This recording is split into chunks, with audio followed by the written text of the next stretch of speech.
धरती के नीचे किया गया। 12 किलोमीटर का गड्ढा खोदना बंद क्यों कर दिया गया? पहली बात ये थी कि इस गड्ढे में जब नीचे एक माइक रिकॉर्डर भेजा गया तो उसके नीचे से कुछ इस तरह की आवाजें आ रही थी। सागर दी वोटी लेंदी इंडिका चला, सागर दी वोटी लेंदी इंडिका चला, इमीडिएटली कोई मेरी मजबूरी मैंने छेती से ड्राइव नहीं सिखा। ब्राजील कंट्री के ट्रक ड्राइवर्स अपने ट्रक के पिछले हिस्से को 2 मीटर तक ऊपर उठा देते हैं, जिन्हें पहली बार देखने पर लोग सोचते हैं कि आखिर इन ट्रक्स को पीछे से इतना ऊपर क्यों उठाया गया है, इसका रीजन क्या है। दरअसल इसके पीछे का बहुत बड़ा कारण चोरी है, क्योंकि जब ट्रक ड्राइवर्स हाईवे पर ट्रक चलाते हैं तो चोर बड़ी ही आसानी से ट्रक के पीछे चढ़कर सामान को चोरी कर लेते हैं। इसीलिए ट्रक ड्राइवर्स ने अपना दिमाग लगाकर इन ट्रक्स को पीछे से ही 2 मीटर तक ऊपर उठा दिया, ताकि चोर ट्रक पर आसानी से न चढ़ सके।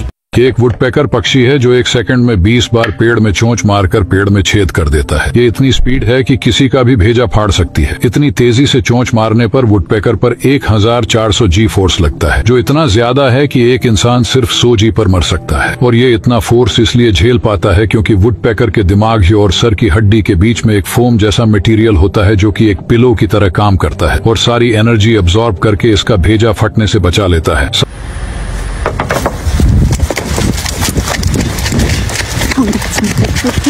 Ido commence à m'ogonoter.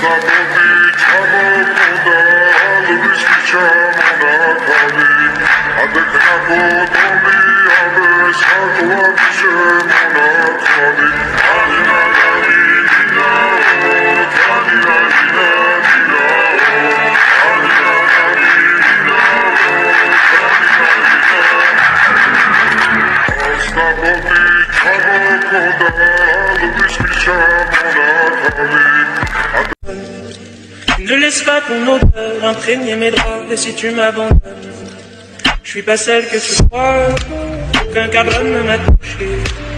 Prépare-toi caballero, personne ne m'a touché. La cocaïne a tué ma femme. Je suis une clandestine à Miami. La cocaïne a tué ma femme. Je suis une clandestine à Miami. La cocaïne a tué ma femme.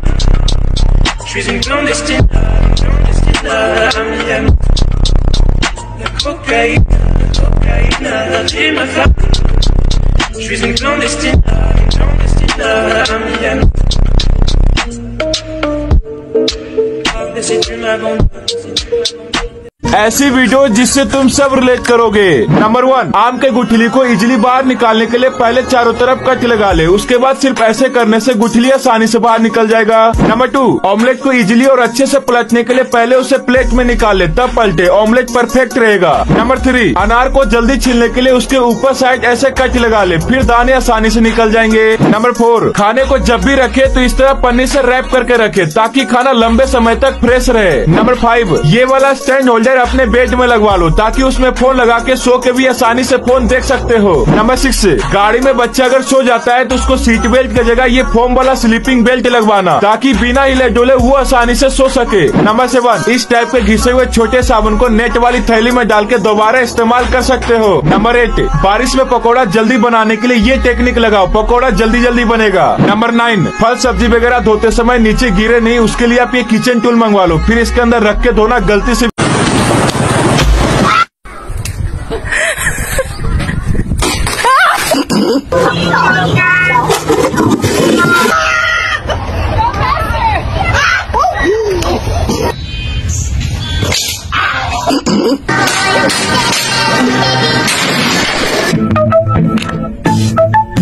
Yeah.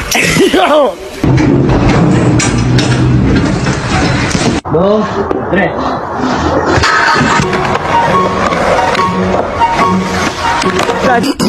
But it is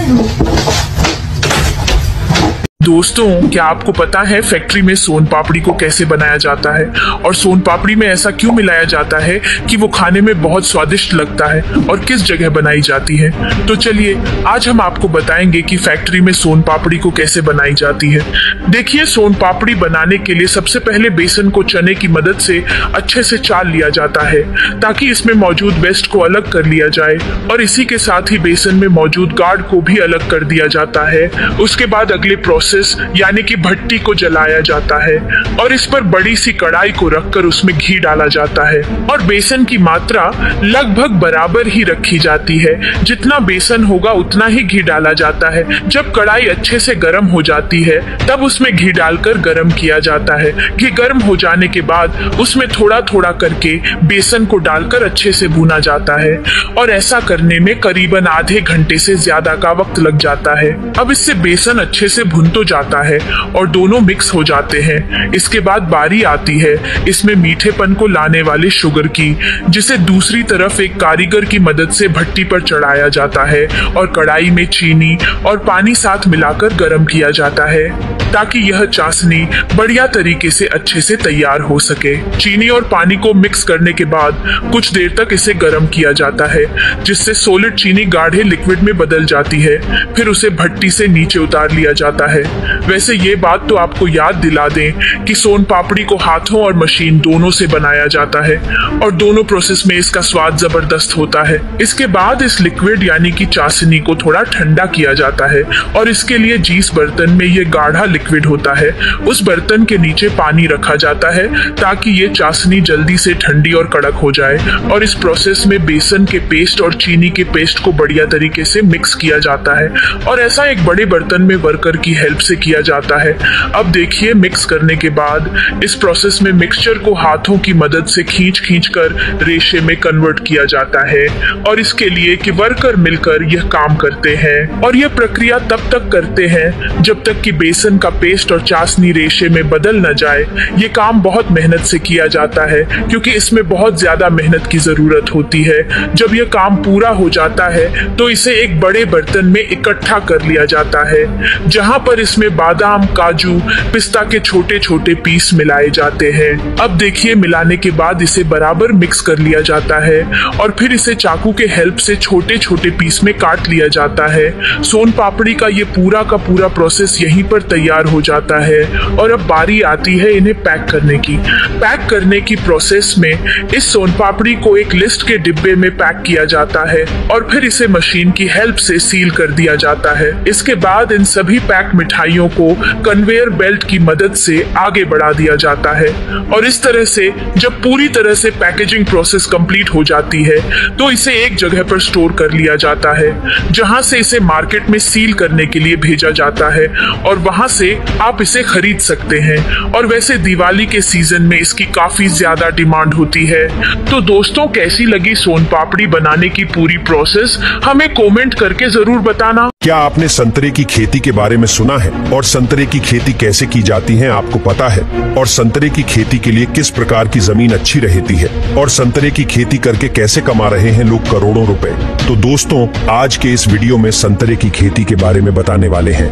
संतरे की खेती की शुरुआत होती है गर्मी के जून, जुलाई और ठंड के समय में फरवरी से लेकर मार्च के महीने में इसके बगीचे के लिए मिट्टी तैयार करने से, जिसके लिए सबसे पहले बगीचे को एक एडवांस ट्रैक्टर की मदद से अच्छे से जोत लिया जाता है। लेकिन यहाँ मैं अपने रिवीजन के लिए बता देना चाहता हूँ कि आप हर गली मोहल्ले में इसकी खेती नहीं कर सकते। इस संतरे की खेती के लिए उसके मिट्टी का pH 6 से 8 होना चाहिए और वहाँ का तापमान 17 से 20 डिग्री सेल्सियस होना चाहिए। खेती के लिए बगीचा तैयार हो जाने के बाद बारी आती है इनके छोटे छोटे पौधों को मंगवाकर उसे रोपने की, जिसमें सबसे फेमस नागपुरी पौधा होता है और इसके एक पौधे की कीमत 20 से 30 रुपए के बीच होती है, जिसे किसान भाई अपना खून पसीना एक एक करके अपने हाथों की मदद से ही रोकते हैं। और हर पौधे के बीच में कम से कम 6 से 8 फीट का गैप रखा जाता है।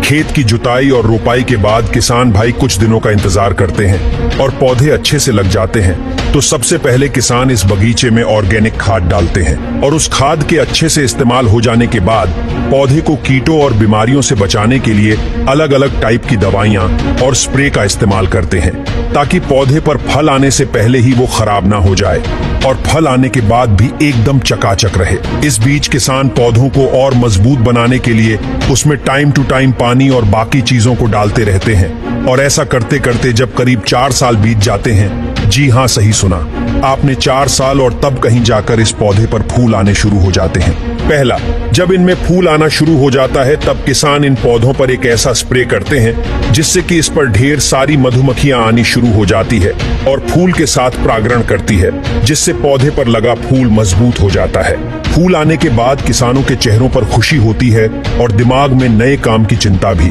क्योंकि उन्हें इन फूलों की देखभाल किसी छोटे बच्चे की तरह करनी होती है ताकि ये टूट ना जाए और ना ही मुरझा जाए। यही फूल जब धीरे धीरे बड़े होते हैं तो ये सबसे छोटे गोल गोल और हरे हरे होते हैं। फिर धीरे धीरे इनका साइज बढ़ता चला जाता है और ये भगवा कलर के हो जाते हैं। तब इन्हें पका हुआ मान लिया जाता है और आराम से हाथों से ही तोड़ लिया जाता है और फिर उनको ट्रकों पर लोड करके भेज दिया जाता है। बाजार में यहाँ से आप इसे खरीद कर खाते हैं और मस्त हो जाते हैं। बचपन से मुझे सिर्फ 3 ही फल पसंद है, संतरा संतरा संतरा, क्योंकि इसका जो खट्टा मीठा स्वाद होता है ना, वो आपको कहीं भी नहीं मिलेगा, यहाँ तक कि फलों के राजा आम में भी नहीं। और जब से कोरोना हुआ है और जब से मुझे पता चला है कि संतरे में विटामिन सी पाया जाता है जो कि इम्यूनिटी के लिए काफी अच्छा होता है। तो दोस्तों, आपको संतरे की खेती के बारे में जानकारी कैसी लगी हमें कमेंट करके जरूर बताना।